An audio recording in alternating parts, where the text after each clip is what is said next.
Okay, now we will see A.K. Ramanujan, poet A.K. Ramanujan. He is the finest English language poet, okay, and he is best known for his pioneering translation. Pioneering मतलब अग्रिम पंक्ति में, okay, of ancient Tamil poetry into modern English. उन्होंने क्या किया? Translation किया है किसका? एंशियंट तमिल पोइट्री को मॉडर्न इंग्लिश में. At the time of his death he was professor. वो लिंग्विस्टिक प्रोफेसर थे. लिंग्विस्टिक प्रोफेसर क्या होता है? लैंग्वेज जो है, इंग्लिश लिटरेचर और लैंग्वेज दो होती है ना? इस तरह से लिटरेचर और लैंग्वेज. क्या आता है लैंग्वेज में? Hello students, do you know the difference between literature and language? हमारे पास जो इंग्लिश थी उसको दो इंग्लिश, डबल इंग्लिश बोला जाता है. जैसे आपके पास भी है, लेकिन आपके पास में क्या है? आपके पास में जो इंग्लिश है वो कंपलसरी इंग्लिश और आपके पास में इंग्लिश लिटरेचर है. ओके, तो हम लोग इसको कंप्लीट मान लेते हैं. लेकिन जब हम पढ़ते तो हमारे में क्या था? इंग्लिश लिटरेचर और English language. Do you know the difference between literature and language? क्या होता है लिंग्विस्टिक और language? Do you know the meaning of it? Ma'am literature means साहित्य होता है. साहित्य होता है और लैंग्वेज मीन्स भाषा. ठीक है, हिंदी में अगर बात करें तो ये साहित्य है और ये भाषा है. ओके, तो भाषा के अंदर क्या चीज आती है?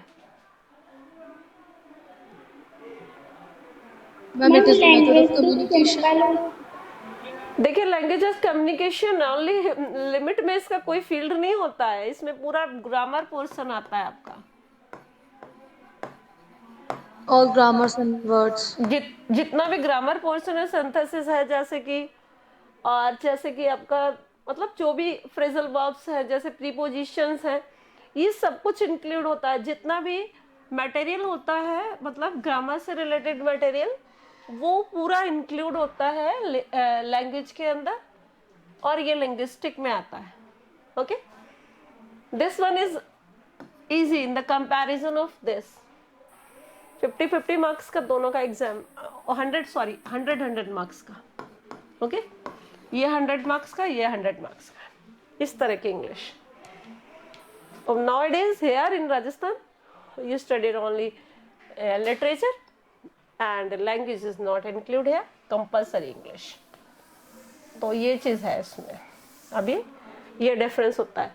लिंग्विस्टिक के अंदर वो लैंग्वेज का जितना भी पॉइंट्स होता है वो सारा उनको आता है. लिटरेचर के प्रोफेसर नहीं थे, वो लिंग्विस्टिक के प्रोफेसर थे at the university of Chicago university में, and was recognised as the world's most profound, गहरे स्कॉलर है. वो महान स्कॉलर है of south Indian languages and culture. किसके? साउथ इंडिया की लैंग्वेज और कल्चर के. Okay, is it clear? Kanika, I am asking you, have you understood this? Yes ma'am. Okay. So now his interest include anthropology. Anthropology क्या होता है? देखिए, आपका culture और लिटरेचर दोनों, और कल्चरल एनवायरनमेंट और लिटरेरी एनवायरनमेंट दोनों मान लो. ठीक है, आसपास का जो एनवायरनमेंट था कल्चरल और लिटरेचर से रिलेटेड, या फिर आप ये मानिए कि थर्ड पॉइंट है आपका जैसे रिलीजन, ये सभी चीज़ों से जो इंक्लूडेड होता है, मतलब जिसको सबकी नॉलेज होती है, ऐसा पर्सन जिसको उस आसपास की कल्चर की, लिटरेचर की, रिलीजन की, सबकी नॉलेज रखता हो, ऐसा व्यक्ति एंथ्रोपोलॉजिस्ट कहलाता है. वो तो उनके लिए बोला है कि his interest include anthropology and folklore. Folklore का मतलब होता है जो लोकल एरिया है उसके बारे में कंप्लीट नॉलेज होना, ठीक है। Next, these influenced his work as craftsman, और इसने इन्फ्लुएंस्ड किया, इन्फ्लुएंस्ड मतलब होता है प्रभावित करना उनके वर्क को, because of these are the habits of him, ये उनकी क्वालिटीज थी, उनकी हैबिट्स थी, उनका इंटरेस्ट था इन सब चीजों में। सो दैट इज वाई उनकी वर्क पर यानी उनकी पोइट्री पर और उनकी प्रोज पर यानी उनके लिटरेचर पर भी उसका प्रभाव पड़ा।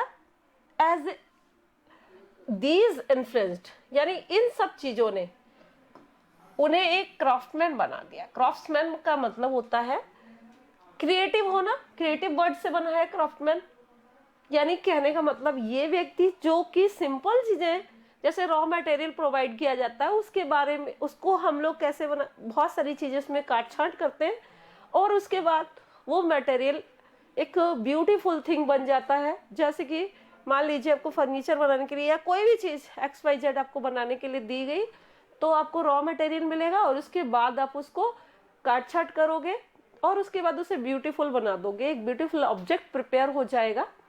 सो दैट्स वाई ये जो है ये क्राफ्टमैन्स की क्वालिटी होती है।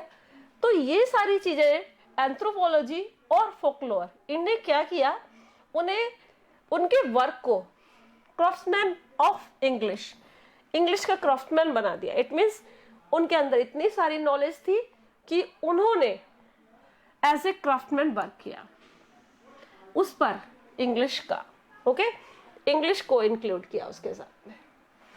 This poem represents the complex distillation of a lifetime of unusual thought and feeling. Okay, ये poem जो है वो complex distillation है। complex distillation का मतलब होता है एक जटिल प्रक्रिया। किस चीज की जटिल प्रक्रिया? जिसके अंदर छान कर यानी कि छांट कर जिस चीज को लाइफ टाइम के एक्सपीरियंस को, यानी इस पोयम में उन्होंने क्या रिप्रेजेंट किया है, complex distillation of the life time of unusual thoughts and feelings, यानी उनके पूरी लाइफ में जो उनके थॉट्स थी, जो फीलिंग्स थी, उसको इन्होंने डिस्क्राइब किया है यहाँ पर। Okay, so now we will start the poem. जो लोग चले गए ना यहाँ से वो लोग क्लास के अंदर आ जाए और पोयम इस समय अब पढ़ना उनका इम्पोर्टेंट है। ये चीजें उन्हें ऑलरेडी पढ़ रखी थी। So these are important things I want to express है। 1929 बर्थ है और 1993 डेथ। ओके, ये सारी चीजें आपको मालूम होनी चाहिए।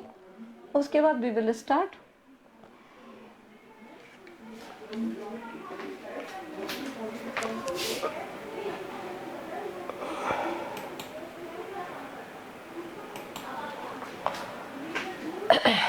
और listen to the clock towers. देखिए सिंबॉलिक पोयम है।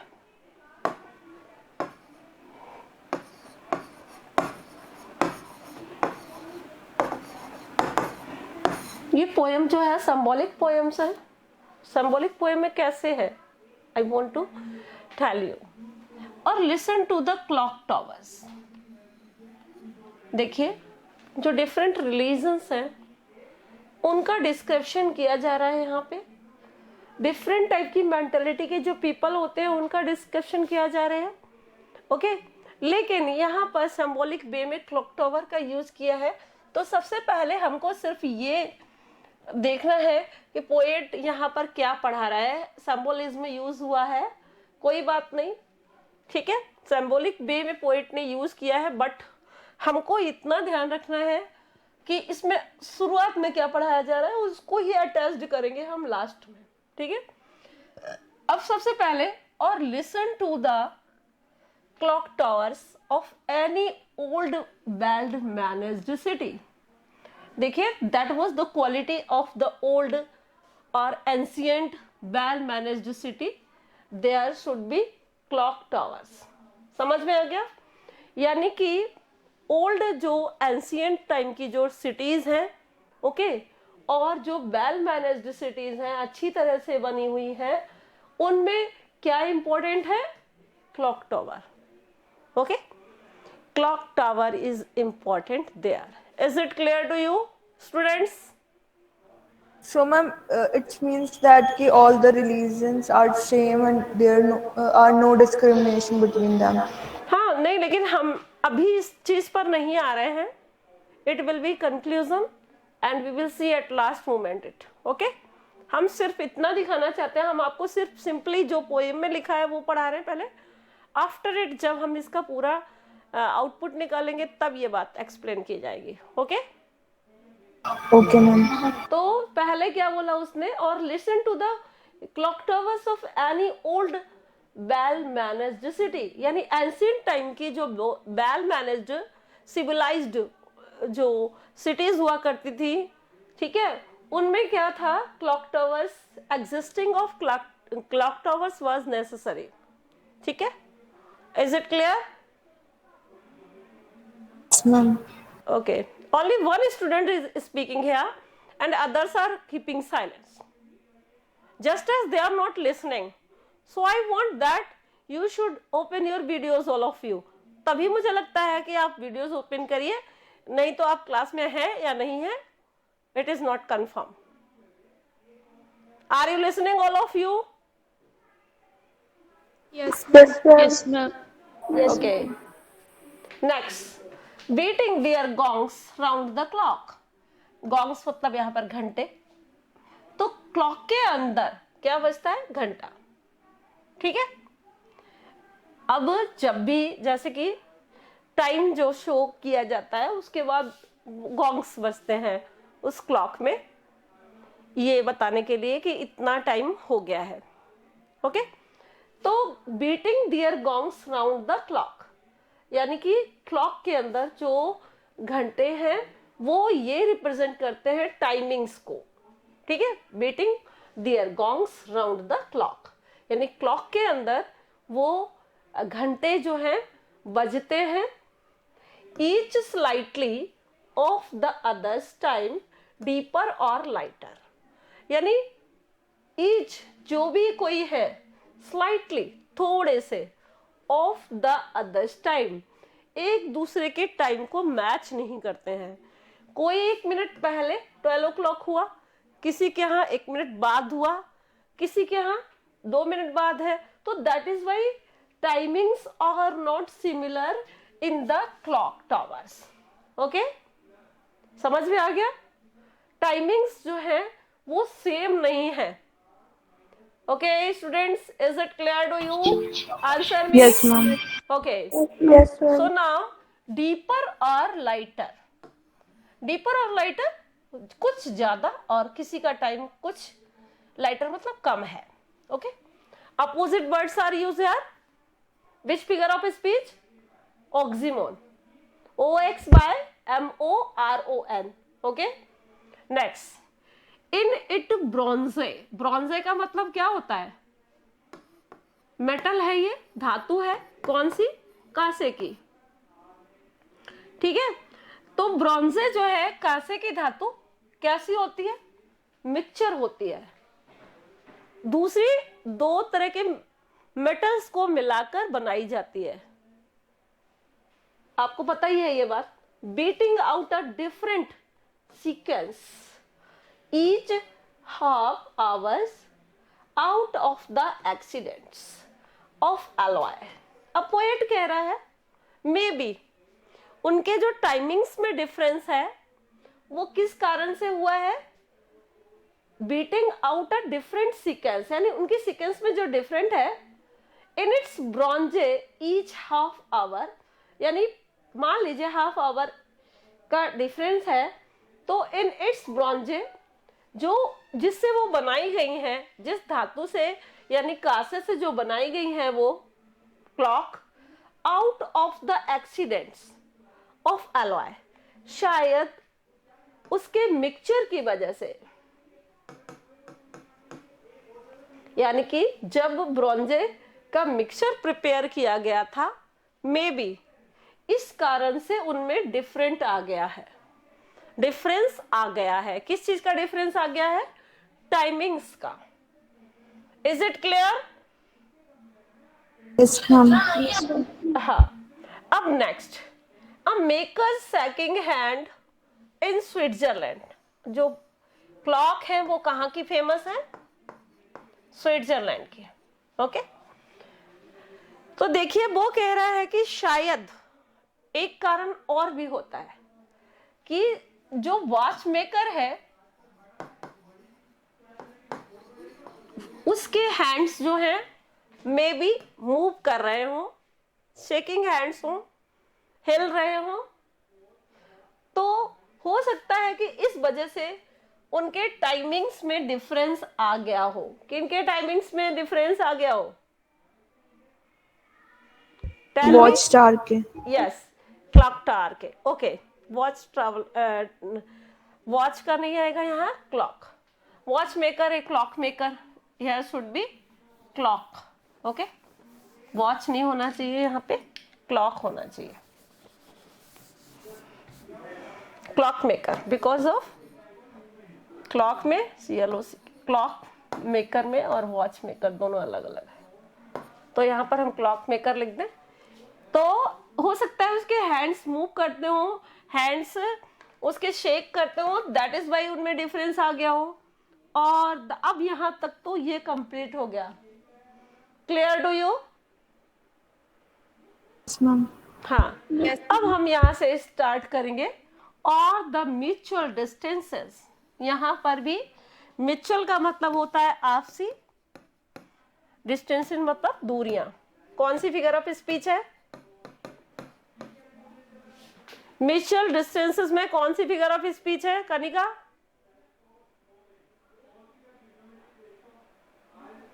आपसी दूरियां। कौन सी फिगर ऑफ स्पीच है? जल्दी बताइए, फिर मैं स्टार्ट करूं, क्योंकि फिर वही मूड खराब करने का काम किया। Make heist. समझ में नहीं आया कि बेटा इतना समझाते हैं, क्या समझ में नहीं है? म्यूचुअल का मतलब आपसी और डिस्टेंस यानी दूरियां। जब ये अपोजिट वर्ड्स यूज हुए हैं, ठीक है, म्यूचुअल और डिस्टेंसेस दूर, दोनों चीजें अपोजिट वर्ड्स यूज हुई हैं, तो यहां पर भी ऑक्सीमोरोन फिगर ऑफ स्पीच है। Yes, OXYMORON, ऑक्सीमोन। आर साइलेंट होता है इसका। कौन सी फिगर ऑफ स्पीच है?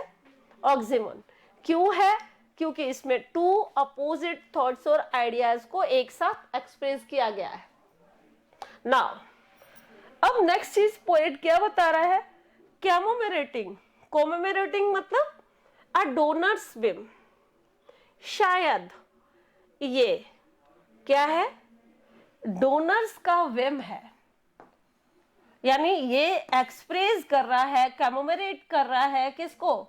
डोनर्स, यानी जो दानदाता हैं, जिन्होंने घड़ियों को दान किया है। क्लॉक टावर्स की जो क्लॉक है उनको डोनर्स ने दिया है। किसने दिया है? डोनर्स। और डोनर्स कौन है? दानदाता, यानी जो बहुत सारा दान करते हैं। ओके, तो उन्होंने क्या, ये क्या है? ये उनकी विम है, सनक है। कैसी विम है? कि उन्होंने बहुत सारी क्लॉक्स ली और उनको डोनेट कर दिया। ओके, तो ये शायद डोनर्स का विम है, उनकी विमिसिकल नेचर है कि उन्होंने बहुत सारी क्लॉक को क्या किया? डोनेट कर दिया। अब next thing poet want to say here, the perennial feuds and seasonal alliance. देखो क्या कह रहा है पोएट। पेरिनियल फ्यूड्स यानी कुछ समय के लिए जो उनकी आपसी फूट है। ओके, पेरिनियल फ्यूड्स का मतलब हुआ जो उनकी कलह है, झगड़े हैं। ओके, एंड सीजनल अलायंस, और किसी सीजन में कभी कभी कुछ झगड़े हो जाया करते हैं। कैसे सीजनल अलायंस? कैसे? जैसे कि मान लीजिए आप हिंदू और मुस्लिम दोनों के क्या है, दोनों के कोई फेस्टिवल है, ओके। अब उस फेस्टिवल के अंदर कई बार क्या होता है कि उनके बीच में झगड़े हो जाया करते हैं, दोनों कास्ट के बीच में, ऑलमोस्ट बहुत टाइम पर। तो ये सीजनल अलायंस कहलाती है।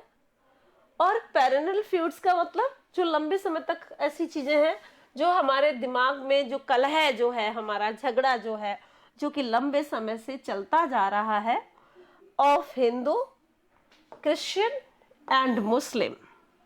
ठीक है, यानी कौन सी कास्ट में, ये अलग अलग जो कास्टिसिज्म है, समझ गए, जो रिलीजन के बारे में एक्सप्लेन करते हैं बहुत सारे लोग, हिंदू, क्रिश्चियन और मुस्लिम। ठीक है, ये सीजनल अलायंस इनके बीच में कभी कभी किसी सीजन पर कोई झगड़ा हो जाता है। ये जो लंबी समय से चलने वाली कलह है, झगड़े हैं, सामुदायिक झगड़े हैं, कास्टिसिज्म है। Okay, that is the reason cut off sometime by change of wind, a change of mind or a siren between the pieces of a backstreet quarrel। अब वो क्या कह रहे हैं, वो अगेन ये बात कह रहे हैं पोएट कि cut off sometimes by a change of wind. देखिए, कभी कभी हवा का रुख बदल जाता है तो ये चीजें कुछ समय के लिए कट ऑफ हो जाती हैं। और इन लोगों की जो मेंटलिटी है, हिंदू और मुस्लिम या फिर ईसाई और सिख, सबकी अलग अलग मेंटलिटी जो है, दिमाग में जो हमारी एक चीज चलती रहती है, ये ऑलवेज हमारे माइंड में रहती है। और हमें एक जो हम लोग एक दूसरे से म्यूचुअल जो कोऑपरेशन है उसको भूल जाते हैं और म्यूचुअल डिस्टेंसेस बना लेते हैं।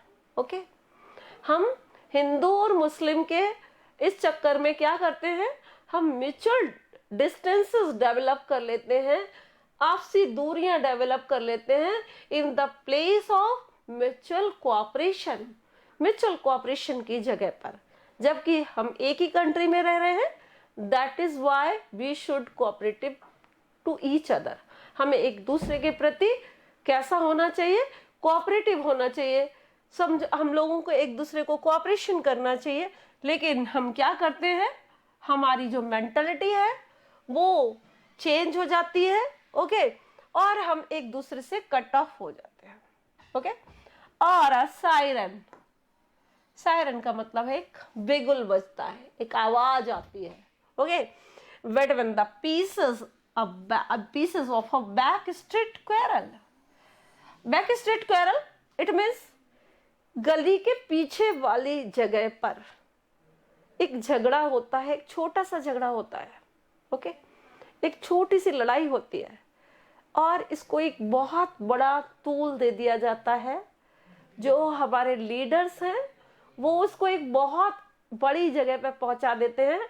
और ये छोटा सा झगड़ा जो है, बैक स्ट्रीट क्वेरल जो है, वो एक सायरन बन जाता है, एक बिगुल बन जाता है। किसका? एक बड़े झगड़े का।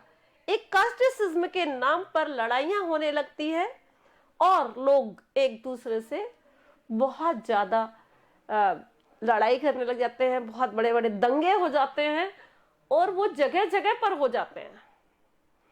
यानी कि पॉलिटिशियंस भी उसमें शामिल हो जाते हैं, इंक्लूड हो जाते हैं और कुल मिला के एक बहुत बड़ा संघर्ष स्टार्ट हो जाता है कास्टिसिज्म का।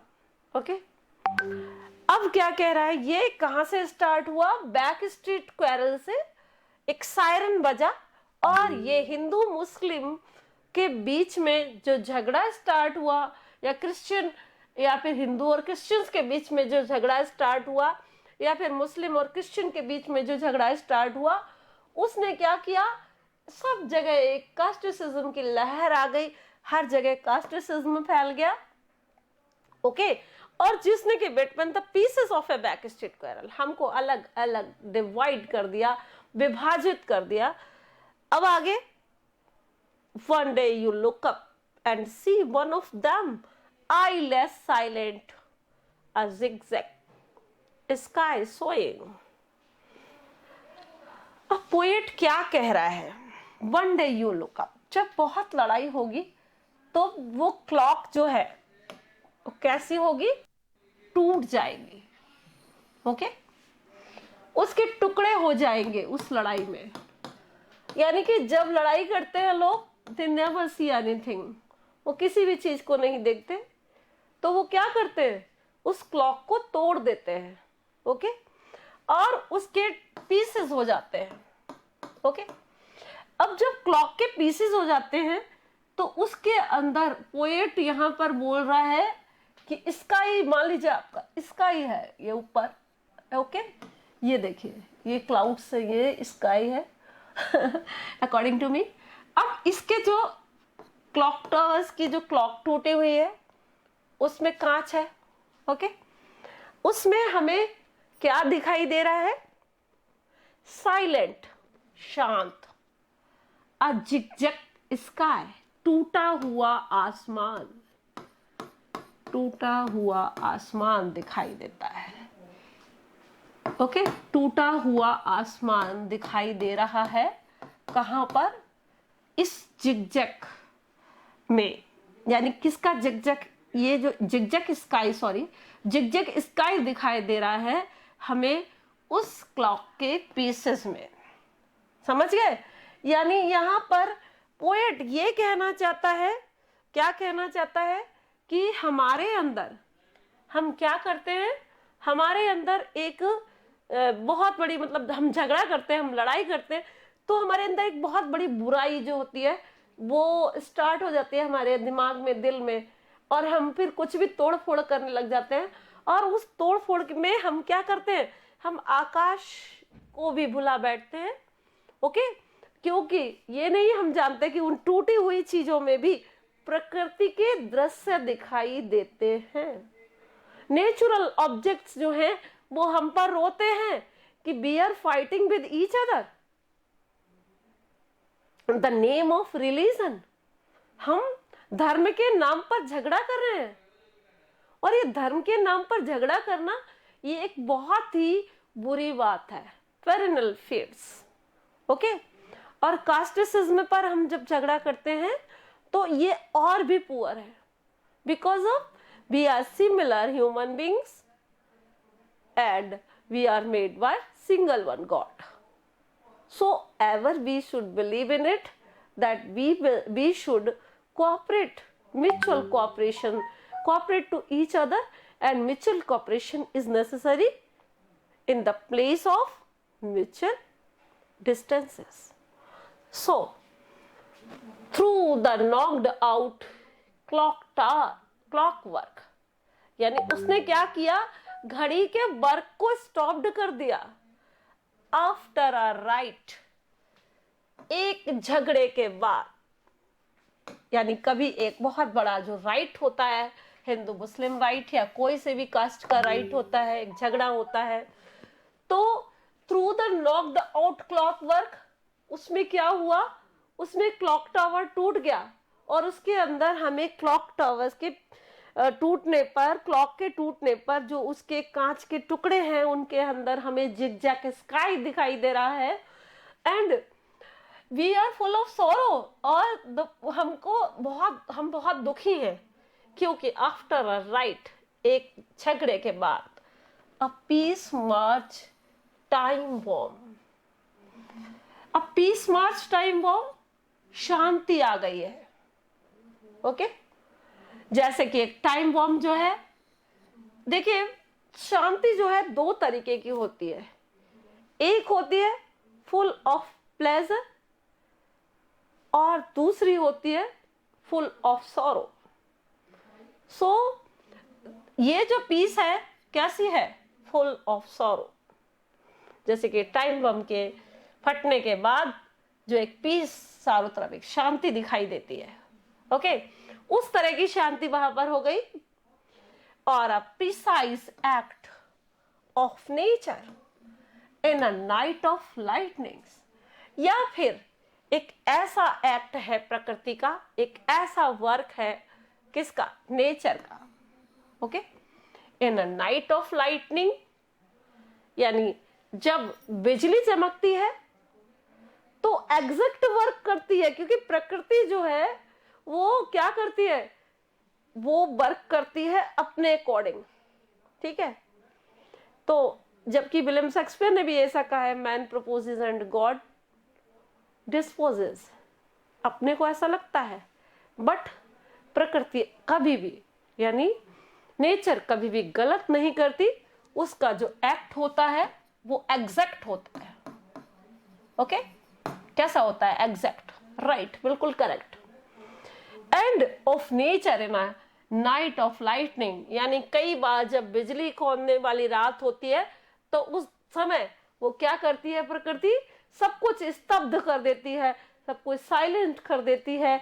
किससे, अगर कहीं पर बिजली गिर जाती है, और उसके बाद बहुत सारे लोग अपने अपने घरों में बैठ जाते हैं और एनवायरनमेंट जो है वो फुल ऑफ पीस हो जाता है। कैसे, इन नेगेटिव सेंस, लेकिन साइलेंस वहां पर भी होती है, पीस वहां पर भी होती है। Is it clear to you all students? Yes, ma'am. Okay, Yes, ma'am. okay, so now the time is over.